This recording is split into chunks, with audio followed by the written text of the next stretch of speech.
Amén. Una vez más, bienvenidos a la clase. Vamos a dar inicio a este tiempo de poder aprender más de la palabra del Señor en la materia del Pentateuco. Pero antes vamos a comenzar con el devocional.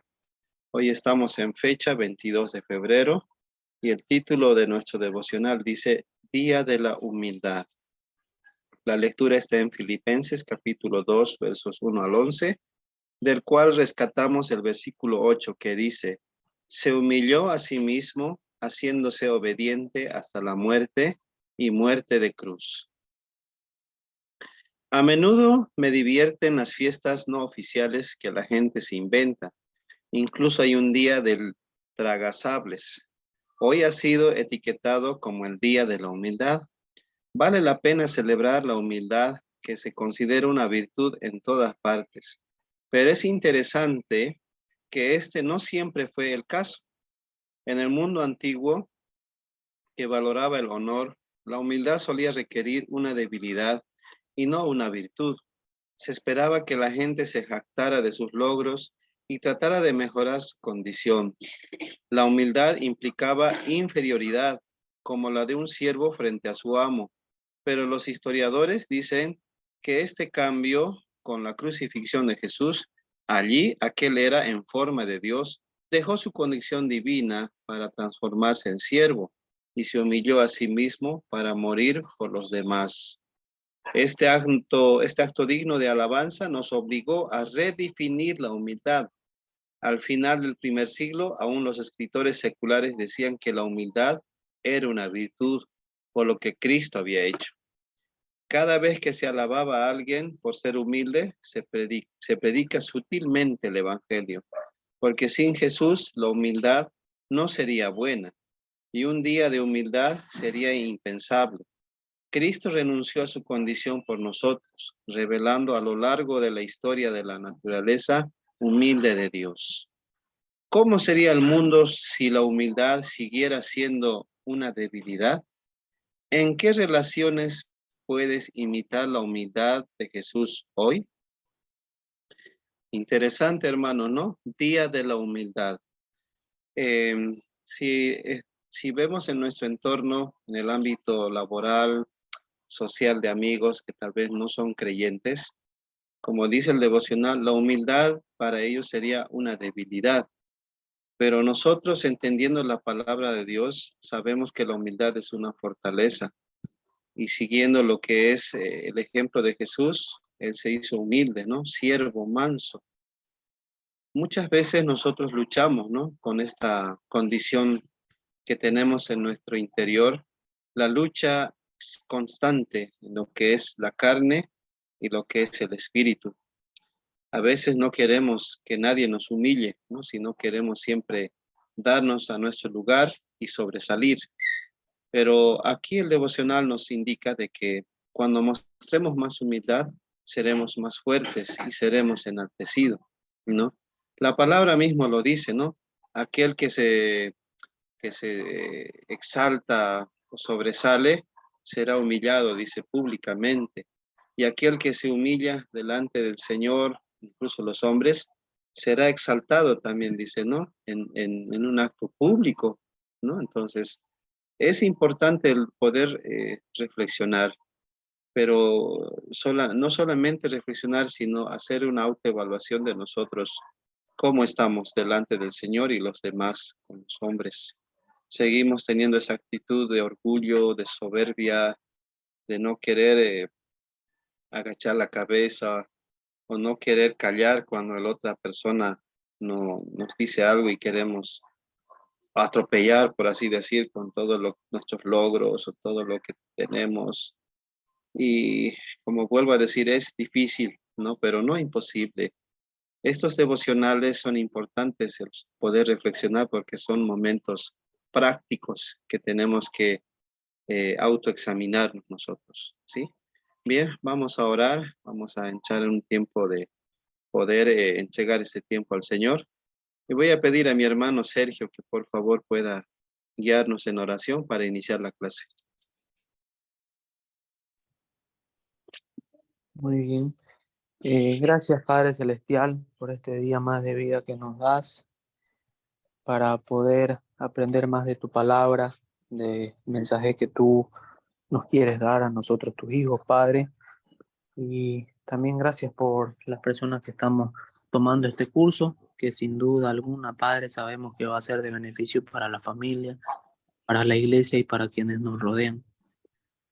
Te damos gracias por la persona que pusiste, Padre, para que tu mensaje pueda ser enviado al pastor, Padre, que hoy día nos da la clase, que nos va a dar testimonio de tu palabra para que nosotros también podamos entenderla y así algún día, Padre, si nos toca, poder compartirla también.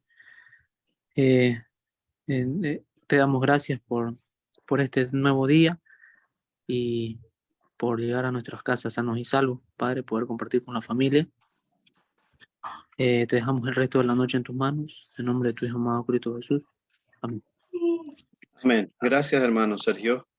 Bien, solamente quiero dar un anuncio de que he asignado tareas y no están presentando, ¿no? Entonces, por ejemplo, voy a mostrar lo que es esta aplicación o plataforma que uso, que es Classroom, ¿no? Entonces, por ejemplo, la primera tarea que he asignado, no todos me lo han presentado y vamos a ver, hermanos, si ustedes están en la lista.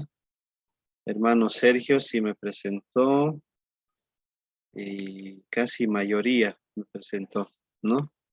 Pero no es lo mismo en lo que es el trabajo 2, que es el cuestionario 2. ¿Pueden ver mi pantalla, no, hermanos? Confirmen, Sí, por sí, favor. sí, sí. Y ya. Puedo- Gracias. Por ejemplo, en el cuestionario 2, algunos sí me han entregado a tiempo, hermano, he tenido entrega tardía, igual, entonces aún siguen faltando otros hermanos.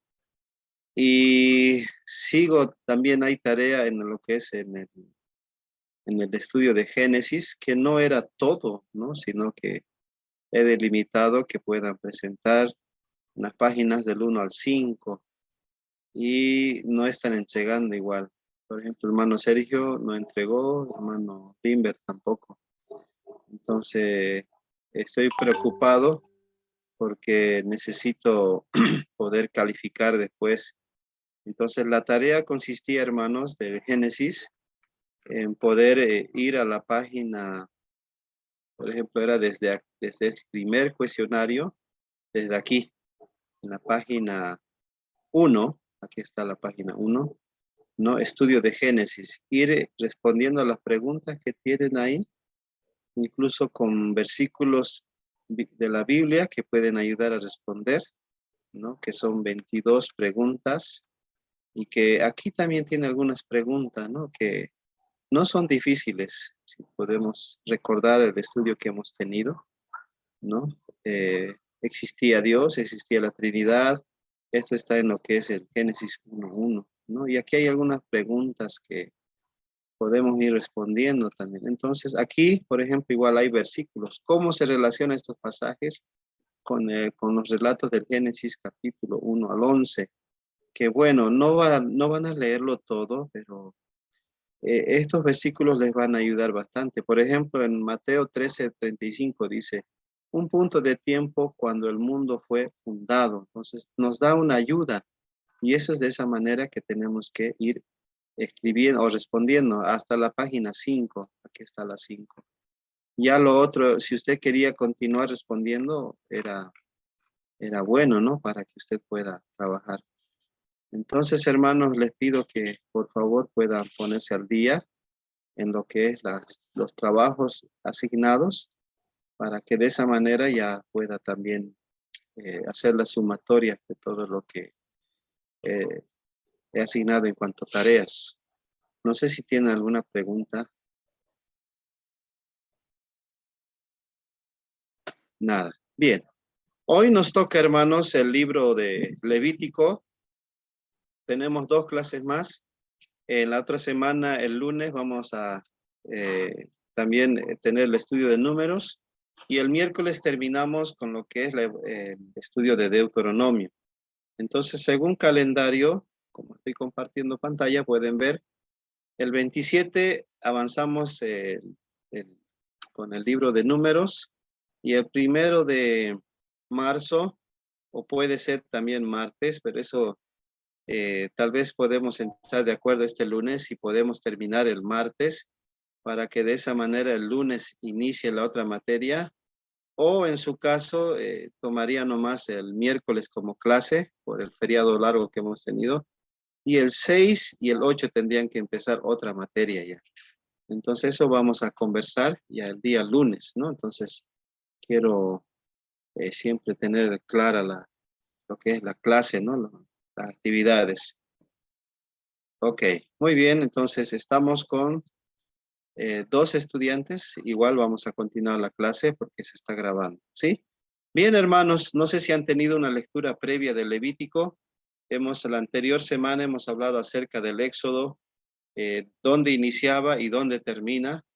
Y es interesante cómo en los planes del Señor, en lo que es la cronología histórica, todo tiene sus planes, todo está detallado, todo tiene propósitos. Pero aún de esa manera el hombre pocas veces, ¿no? Toma en cuenta lo que es la voluntad del Señor y decide actuar por voluntad propia. ¿Cuántas veces a nosotros nos ha sucedido, no? Por no tener una referencia en lo que es la historia en la Biblia, libros que son fundamentales para entender que si nosotros hacemos nuestra voluntad, tendremos sí o sí ciertos desaciertos y consecuencias que a la larga va a afectar nuestra vida personal, ministerial, social, incluso de familia, ¿no? Entonces, es importante, hermanos, el poder tener este estudio con los 5 fundamentos, que es los 5 primeros libros de la Biblia, el Pentateuco. Y hoy nos toca, hermanos, ingresar a lo que es el estudio del Levítico.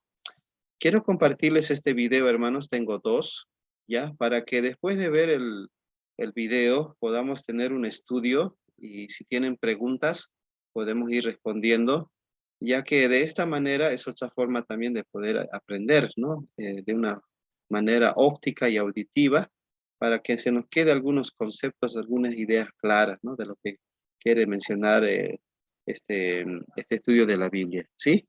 Ok, confirma si está con audio, por favor, porque a veces no se configura bien.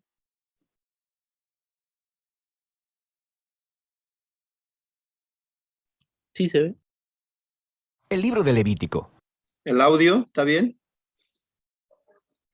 ¿Se escuchó? Sí, está bien. Audio Ya, también. ahí les va entonces, hermano. Es el tercer libro de la Biblia y se desarrolla justo después de la liberación de los israelitas de su esclavitud, cuando Dios los llevó al pie del monte Sinaí y los invitó a una relación de pacto. Ahora, ellos rápidamente se habían rebelado y quebrantado ese pacto. Y Dios quería que su gloriosa presencia viniera y viviera justo en medio de Israel mediante su tabernáculo. Pero el pecado de Israel ha dañado la relación. Así que al final del libro anterior, Éxodo, Moisés, como representante de Israel, no podía siquiera entrar a la presencia de Dios en la tienda. El libro de Levítico inicia recordándonos este problema fundamental. Dice, el Señor llamó a Moisés desde la tienda. Así que la pregunta es, ¿cómo puede Israel en su condición de pecado y egoísmo ser reconciliado con este Dios santo? De eso se trata este libro, sobre cómo Dios, en su gracia, está proveyendo un camino para que un pueblo pecaminoso y corrupto pueda vivir en su santa presencia. Ahora, detengámonos un momento y exploremos esta importante idea de que Dios es santo. Este concepto es fundamental para entender este libro. La palabra santo significa estar apartado o ser único.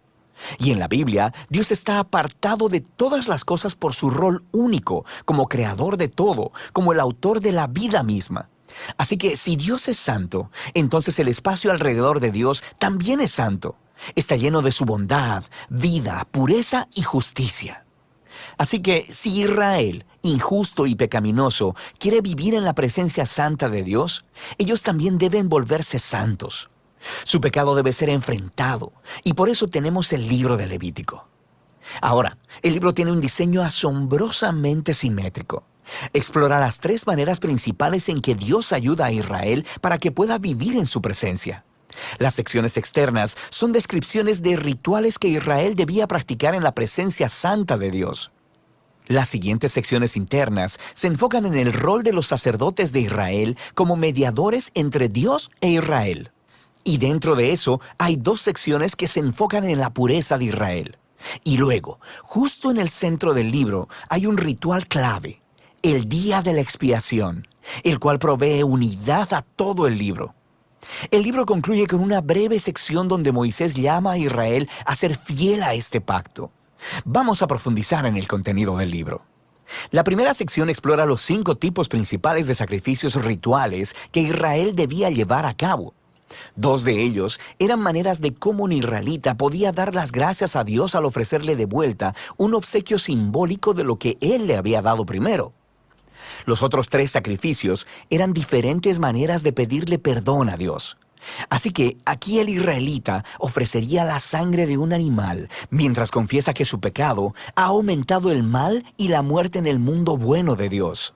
Pero Dios, en lugar de destruir a esta persona, por supuesto que quiere perdonarla. Así que el animal muere simbólicamente en su lugar y hace expiación, lo que significa que cubre su pecado. De manera que a través de estos rituales, los israelitas eran constantemente recordados de la gracia de Dios, pero también de su justicia y de la seriedad de su propia maldad y las consecuencias. El segundo grupo de rituales establecen las 7 fiestas anuales de Israel, y cada una de ellas cuenta una parte diferente de la historia sobre la manera en que Dios los redimió de la esclavitud en Egipto y los llevó a través del desierto hacia la tierra prometida. Y al celebrar estas fiestas de manera regular, Israel recordaría quién era y quién era Dios para ellos. Ahora, la sección sobre los sacerdotes de Israel. Aquí tienes a Aarón y a sus hijos, consagrados para entrar a la presencia de Dios en representación de Israel. Y luego, en esta sección correspondiente, encontramos los requisitos para ser sacerdotes. Los sacerdotes eran llamados a tener el nivel más alto de integridad moral y de santidad ritual, porque ellos representaban al pueblo delante de Dios, pero también representaban a Dios delante del pueblo. Descubrimos por qué la santidad de los sacerdotes importa tanto en esta primera sección, justo después de que la familia de Aarón fuera consagrada.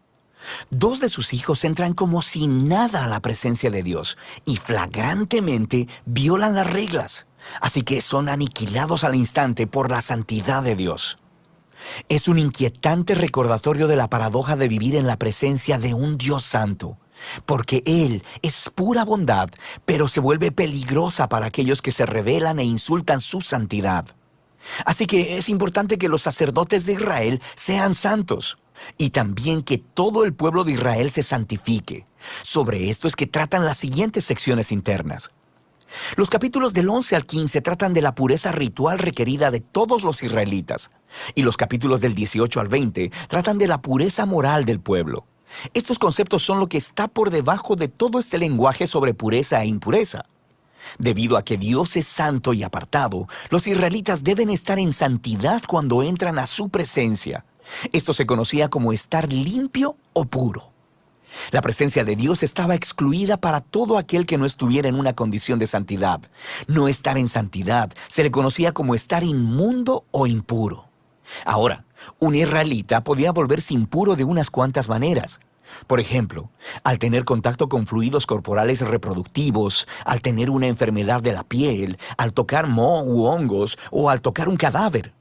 Para los israelitas, todos estos elementos estaban asociados con la mortalidad, con la pérdida de vida, lo que nos lleva al simbolismo central de estas instrucciones. Te vuelves impuro cuando te contaminas al tocar la muerte, por así decirlo.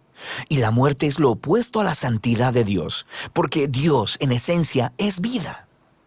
Esto es clave. Simplemente ser impuro no era pecaminoso o malo. Tocar esta clase de cosas era algo normal de la vida diaria, y la impureza era un estado temporal. Duraba 1 o 2 semanas y luego se eliminaba. Lo que estaba mal o era pecaminoso era entrar en la presencia de Dios llevando estos símbolos de muerte e impureza sobre mi cuerpo. No hagas eso. Ahora, la última forma de volverte impuro era al comer ciertos animales, y las leyes de comida kosher se encuentran justo aquí en esta sección. Han existido muchas teorías sobre por qué ciertos animales se consideraban impuros y prohibidos, para promover la higiene o para evitar tabús culturales. El texto simplemente no es explícito, pero la idea básica de todos estos capítulos es muy clara. Todos funcionan juntos como un grupo de símbolos culturales que le recuerdan a Israel que la santidad de Dios debe abarcar todas las áreas de sus vidas. La sección correspondiente de aquí en adelante trata de la pureza moral de Israel. Los israelitas eran llamados a vivir en forma diferente a los cananeos. Debían cuidar del pobre en lugar de ignorarlo. Debían tener un alto nivel de integridad sexual y debían promover la justicia a través de toda su tierra. Ahora, aquí en el centro del libro nos encontramos con una larga descripción de una de las fiestas anuales de Israel, el Día de la Expiación. Probablemente, no todo pecado y rebelión de los israelitas sería cubierto a través de los sacrificios individuales. Así que una vez al año, el sumo sacerdote tomaría 2 machos cabríos. Uno de ellos sería ofrenda de purificación para expiar los pecados del pueblo, y el otro se llamaba el macho cabrío expiatorio. El sacerdote confesaría los pecados de Israel y simbólicamente pondría su mano sobre este macho cabrío y luego sería enviado al desierto. De nuevo, esta es una imagen muy poderosa del deseo de Dios de que el pecado y sus consecuencias fueran quitados de entre su pueblo, de modo que Dios pueda vivir en paz con ellos. El libro concluye con Moisés llamando a Israel a ser fiel a todos los términos del pacto, y él describe las bendiciones de paz y abundancia que vendrán como resultado de Israel obedecer todas estas leyes. Él también les advierte que si son infieles y deshonran la santidad de Dios, resultará en desastre y eventualmente en exilio de la tierra prometida a Abraham. Ahora, si quieres ver cómo Levítico encaja con la gran narrativa, es útil mirar la primera oración del siguiente libro de la Biblia, Números. Comienza diciendo que Dios le habló a Moisés en la tienda. Así que podemos ver que Moisés ahora es capaz de entrar a la presencia de Dios en nombre de Israel. El libro de Levítico funcionó. Así que a pesar del fracaso de Israel, Dios proveyó una manera para que sus pecados fueran cubiertos, para que Dios pudiera vivir en paz en medio de personas pecadoras. Y de eso se trata el libro de Levítico. Muy bien, hermanos. ¿Qué les pareció? De eso se trata. Este libro es muy importante para poder entender en cuanto a lo que es el tema de exigencias que pedía Dios en cuanto a la condición que Dios es santo. Este libro también habla acerca de sacrificios rituales, exigencia a los sacerdotes, ¿no? Lo que es la pureza en lo que es los rituales y moral, y mayormente se enfoca en lo que es la santidad de Dios, ¿no? La atribución especial que Dios tiene. Dios es santo. Levítico es un libro muy importante para entender qué es lo que quería Dios de su pueblo, ¿no? Él exigía santidad. Él exigía que Israel sea ejemplo delante de los otros pueblos, ¿no? Y para eso fue preparando también momentos importantes para que el pueblo de Israel pueda entender a través de la historia que todos estos preparativos y estas órdenes que Dios daba a su pueblo iba a ser una antesala de lo que Cristo iba a cumplir en los evangelios más adelante. Porque imagínese, hermano, que en lo que es la exigencia de los sacerdotes, tenían que ser, como dice acá, santos, ¿no? Perfectos, sin ningún defecto. Aún así en la conducta, ¿no? En lo que es la intención, y menciona a los hijos de Aarón, perdón, ¿no? En cuanto a lo que no fueron consecuentes ni menos tuvieron respeto por nuestro Dios, sino que entraron como si nada una conducta de burla, ¿no? ¿Y cuál fue la consecuencia? La muerte. Entonces, en Levítico también resalta de que hay un problema entre Dios y el hombre, que eso estaba desde Génesis establecido, el pecado. Pero lo que es el pecado tiene 2 palabras importantes. El pecado heredado desde Adán y Eva, por cuanto dice Romanos 3:23, cuanto todos pecaron y están destituidos o separados de la gloria de Dios. Entonces, desde Adán vamos heredando todas las personas que hemos nacido en esa condición en pecado, ¿no? Separados de Dios. Pero asimismo viene otro término que es los pecados. Todas aquellas acciones que el hombre, ¿no? pueda cometer en cuanto a lo que es la vida, desde que tiene uso de razón en los niños, ¿no? Algunos papás dicen, no, es el niño, es pequeñito, no sabe lo que hace.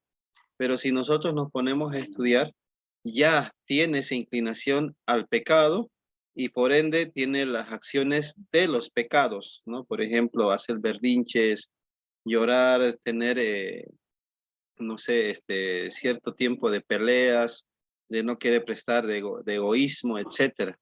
Entonces, había ese problema y eso es lo que estaba enseñando Dios en Levítico, ¿no? Que tenía que explicarse al pueblo de que se tenía que dar alguna ofrenda o algún sacrificio para poder alcanzar el perdón y la misericordia de Dios. Entonces, Dios va preparando para esos rituales, para esas ofrendas en gratitud y ofrendas y sacrificios para poder alcanzar la misericordia de Dios, ¿no?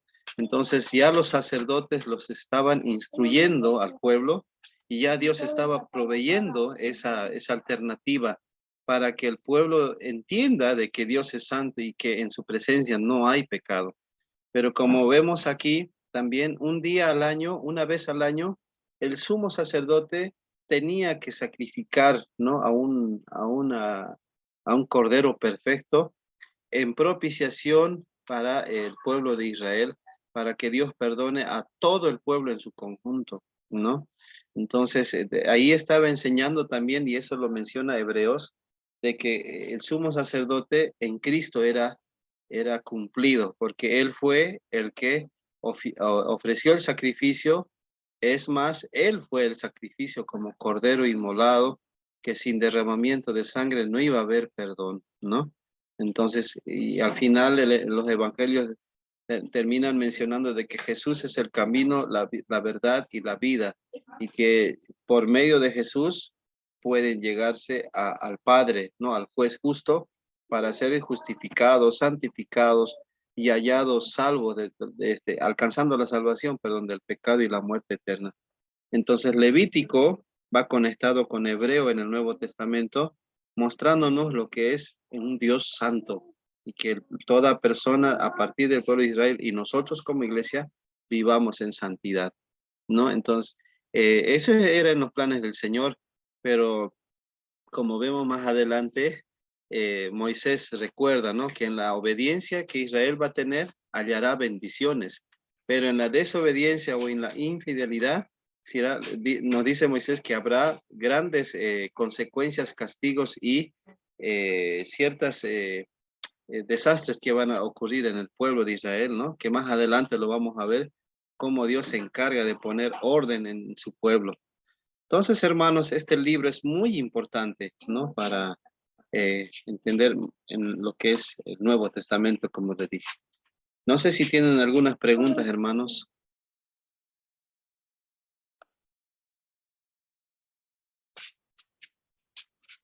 Bien, como no hay preguntas, yo tengo siempre dos opciones, ¿no? Una de que todo está entendido o es que no han entendido nada y están ahí, digamos, no quiero preguntar. Bien, hermanos. Vamos a continuar.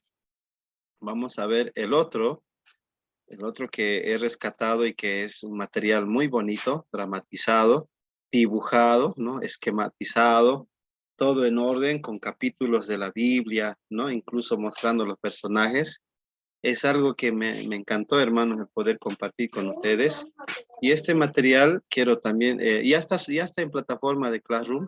Ustedes lo pueden ver una y otra vez, ¿sí? Ahí va otro video, así que prestemos atención porque esto también va detallando algunas ceremonias, algunos eventos importantes. El libro de Levítico. Sabemos que lo has estado evitando porque es un poco extraño, así que arreglemos esto. Recuerda que la historia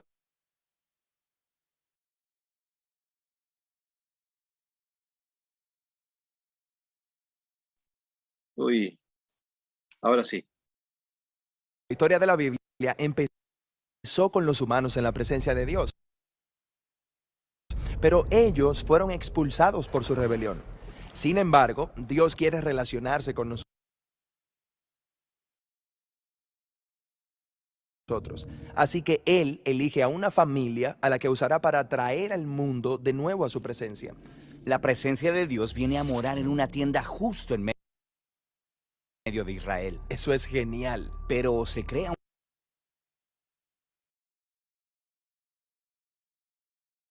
El libro de Levítico. Sabemos que lo has estado evitando porque es un poco extraño, así que arreglemos esto. Recuerda que la historia de la Biblia empezó con los humanos en la presencia de Dios, pero ellos fueron expulsados por su rebelión. Sin embargo, Dios quiere relacionarse con nosotros, así que Él elige a una familia a la que usará para traer al mundo de nuevo a su presencia. La presencia de Dios viene a morar en una tienda justo en medio de Israel. Eso es genial. Pero se crea un problema. Por ser tan intensa, Moisés no puede entrar, y los otros sacerdotes que entran de manera inapropiada mueren. Pero espera, si la presencia de Dios es buena, ¿cómo es que de repente es peligrosa para la gente? Piénsalo de esta manera. La presencia de Dios es como el sol, es puro poder y bondad. Cuando algo mortal y corruptible se acerca a un poder tan puro, es destruido. La palabra santidad se usa en Levítico para describir la presencia pura y poderosa de Dios, que como el sol es tanto buena como peligrosa. El punto de Levítico es mostrar cómo los israelitas corruptos pueden vivir cerca de la bondad de Dios sin ser destruidos. En el libro hay 3 formas en las que esto va a funcionar. Van a parecerte extrañas, pero aguanta ahí con nosotros un momento. La primera son los rituales. La segunda es la idea del sacerdocio. La tercera es un conjunto de leyes de pureza. Este libro está dividido en 7 secciones. Cada solución es desarrollada en 2 secciones del libro. Los rituales están aquí, los sacerdotes están aquí y las leyes de pureza van aquí. La primera solución, los rituales, involucra muchos sacrificios de animales. Así que Levítico empieza con instrucciones detalladas sobre cómo hacer estos sacrificios. Algunas son formas de decirle gracias a Dios. Otras son simplemente formas de decirle lo siento. Aquí al final del libro hay más rituales. Estos son acerca de cómo guardar los días sagrados y los festivales. Todos son celebraciones que vuelven a contar alguna parte de la historia de cómo Dios rescató a Israel y los separó de las demás naciones. La segunda solución al problema de santidad tiene que ver con los sacerdotes. Estar directamente en la presencia de Dios es realmente peligroso. Así que Él designa a los sacerdotes como representantes especiales que pueden entrar en su presencia a nombre de otros. En esta sección tenemos una historia de cómo los sacerdotes son ordenados al sacerdocio. Luego, esta otra sección explica este conjunto de altos estándares por los que los sacerdotes deben vivir, porque ellos trabajan muy cerca de la presencia de Dios. La tercera solución en el libro es acerca de las leyes de pureza. Esta es por mucho la cosa más difícil de comprender. Por ejemplo, en esta sección estamos realmente preocupados por saber si eres limpio o sucio. Otra forma de decir eso es ser puro o impuro. Aquí está lo que necesitamos saber para entender esto. Cuando estás en un estado puro, puedes estar cerca de la presencia de Dios. Cuando estás en un estado impuro, no puedes. Así que era realmente importante para los israelitas saber en qué estado se encontraban en todo momento. La primera cosa que tenemos es una lista de animales puros e impuros. Esta lista de animales está dividida según el lugar en donde viven, en la tierra, en el mar, en el aire. El texto no explica por qué ciertos animales son impuros o por qué tocarlos o comerlos te hace impuro. Sin embargo, lo que es claro es que evitando estas criaturas, separará a Israel de los demás pueblos. Les recordará que la propia santidad de Dios debe afectar cada parte de sus vidas, incluyendo lo que comen. Después de las leyes de comida, encontramos muchas reglas aleatorias sobre cosas como enfermedades de la piel, tocar cuerpos muertos, qué hacer con los fluidos corporales. Pero no son aleatorias. Todas estas son cosas que los israelitas asociaban con la vida y la muerte, que son cosas sagradas porque Dios es el autor de la vida. Está bien, pero el solo tener contacto con estas cosas te hace impuro. Así es, pero debemos tener en mente que no está mal ni es pecaminoso estar ritualmente impuro. Simplemente esperas unos días, tomas un baño, ofreces un sacrificio y estás puro de nuevo. Lo que es inapropiado es entrar a la presencia de Dios cuando estás en un estado impuro. Hay más leyes de pureza aquí en esta sección. Estas se enfocan en la conducta moral de Israel. Estas son leyes sobre justicia social, relaciones saludables, tener integridad en el sexo. Vivir bajo esas leyes hará de Israel un pueblo moralmente puro que puede vivir cerca de la presencia de Dios. Esas son las tres soluciones. Probablemente notaste que rodean el centro de este libro. Es ahí donde encontramos un ritual realmente importante llamado el Día de la Expiación. Sí, Israel ya es una tribu grande. Es probable que haya mucho pecado sucediendo desapercibido y que nadie está enfrentando. Así que una vez al año los sacerdotes tomarían 2 cabras. Una de esas cabras es matada y su sangre es llevada hasta la presencia de Dios, donde simbólicamente cubre o expía el pecado de Israel. Eso es un poco extraño. El significado del sacrificio se explica en el siguiente capítulo, en donde Dios dice que la sangre de una criatura es su vida. La vida de la cabra es ofrecida como un sustituto. Está recibiendo el castigo de Dios por el pecado de Israel para que las personas no tengan que recibirlo. Eso nos deja con la segunda cabra. El sacerdote pone sus manos sobre ella y luego confiesa todos los pecados de Israel. Es como si él estuviera poniendo los pecados sobre la cabra. Entonces esa cabra es soltada para siempre en el desierto. Es llamado el chivo expiatorio. Sí, ya he escuchado esa frase antes. Es una imagen muy poderosa de cómo Dios en su gracia está retirando el pecado de Israel. Pero seamos honestos, los sacrificios en general parecen barbáricos. Tenemos que recordar que en el mundo antiguo, los sacrificios eran la forma principal de obtener el favor de los dioses. Pero el problema era que esos mismos dioses eran impredecibles, son inconstantes. Nunca sabes si van a ignorarte o si van a volverse contra ti. En ese contexto cultural vemos que el Dios de Israel es completamente diferente. Él sí se enoja por la corrupción humana, pero nunca es arbitrario, y él ama a las personas. Él provee una manera clara para que Israel sepa con confianza que han sido perdonados y que a pesar de su corrupción están a salvo viviendo cerca de su presencia. Eso hace que el libro de Levítico sea revolucionario para su tiempo. Así que eso es Levítico. Pero Israel sigue en el monte Sinaí en medio del desierto. Ellos necesitan un lugar para vivir. Sí, la tierra que Dios le prometió a Abraham. El camino hacia esa tierra es de lo que se trata el siguiente libro de la Biblia, Números.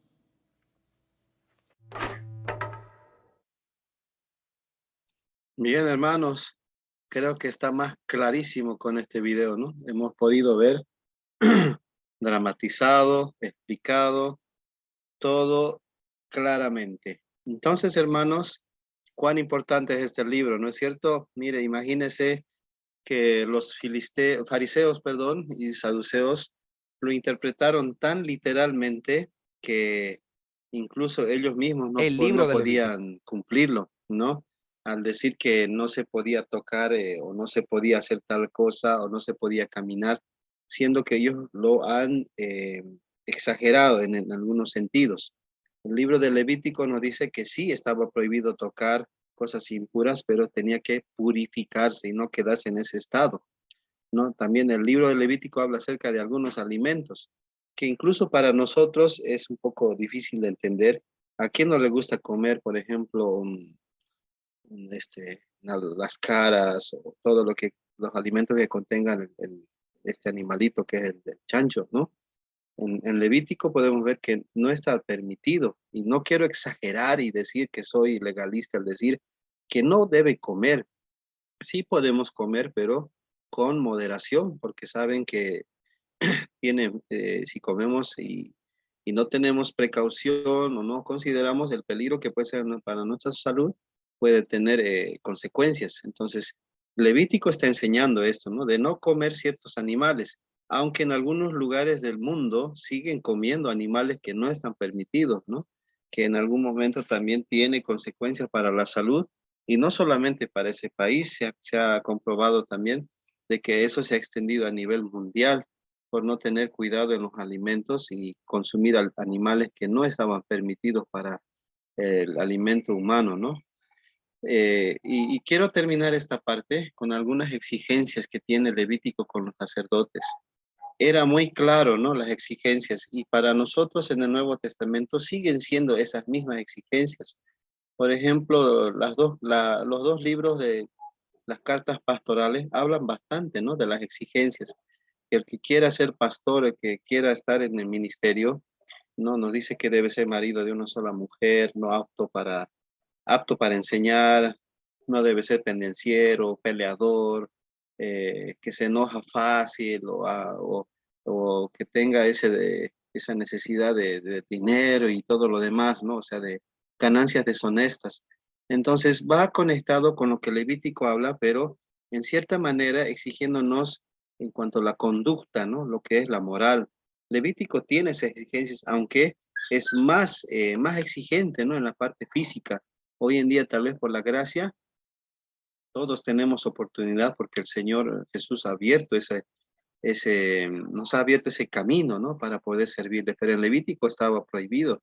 Tenía que ser perfecto, como la palabra lo dice, ¿no? Que no fuese hallado nada delante de él, delante de esta persona del Señor, tenía que estar bien.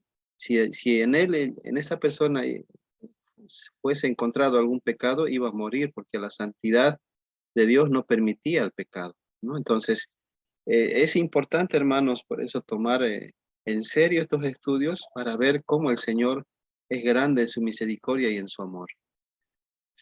Preguntas, hermanos. Creo que todo está claro, ¿no? No hay dónde perderse. Está bien el estudio, no está bien. ¿Están ahí, hermanos? Sí, ahí tal Eh, vez aprovecho para hacerle alguna pregunta, pastor. sí, Hace algún tiempo yo me preguntaba, pero nunca me animé a compartirla, digamos. Este, ahí con lo que dice, digamos, ¿no? Que comer ese alimento, digamos, en exceso sí, puede dañar a nuestra salud, digamos, y obviamente nuestro cuerpo es como un templo para Dios. Yo también me ponía a imaginar, digamos, a pensar que puede suceder lo mismo con la bebida, digamos, con el café, o tal vez, digamos, con el vino, ¿no? En todo caso, digamos, no sé, ahí tal vez si no, me pudiera o nos pudiera guiar un poquito con eso, pastor. sí. Buena su pregunta, hermano. He estado viendo algunos estudios también porque tengo que hablar con fundamento. Tal vez nosotros como evangélicos decimos, bueno, tomamos soda y no pasa nada, o café, o algunos otros alimentos. Si tomamos mucha soda, sabemos nosotros que nos va a hacer daño, ¿no? O sea, tenemos que cuidarnos por el tema de lo que es este consumo de gaseosas, lo van asociando con lo que es la diabetes, pero tiene otros factores para que se dé inicio a esta enfermedad, pero puede ser una de las causas, ¿no? De las muchas gaseosas que nos pueden hacer daño. Otro, como decía mi hermano, el café. Consumir mucho café también involucra lo que es el daño a nuestro sistema nervioso, nos altera, ¿no? Nos va causando ciertos, si tomamos en exceso, quiero decir, vuelvo a enfatizar esto, ¿no? Y el vino, ¿no?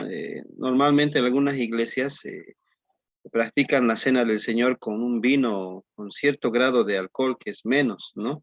Entonces, alguna vez yo he participado en una iglesia donde era pues puro, el vino era puro, ¿no? Entonces se notaba que había cierto grado de alcohol y pasaba mi garganta, ¿no? Entonces, Pablo advierte, ¿no? De que no debemos embriagarnos con el vino, sino embriagarnos con el espíritu, en el sentido de que si vamos a consumir, algunos pastores he escuchado también, ¿no? Que es bueno para la digestión, pero claro, tiene ciertos beneficios, pero no exagerarlo.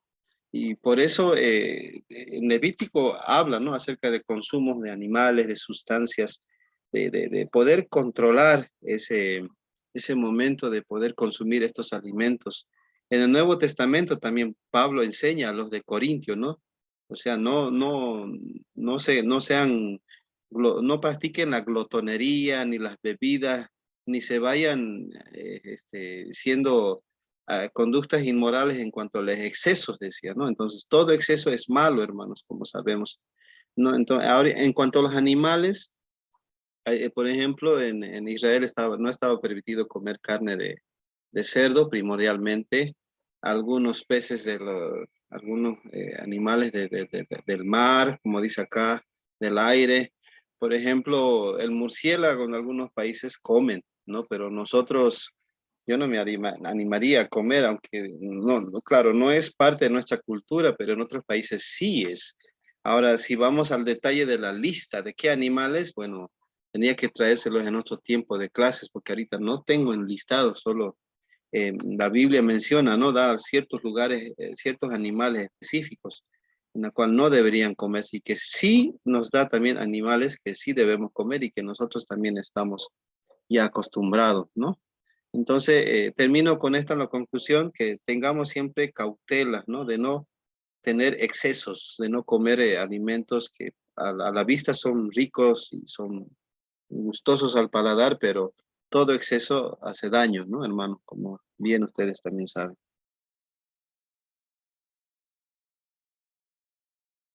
Bien, vamos Gracias. gracias a usted, mi hermano, por la pregunta. Vamos a tomar un descanso. Son, bueno, falta 4 minutos para las 9. Vamos a volver a las 9:10, ¿está bien?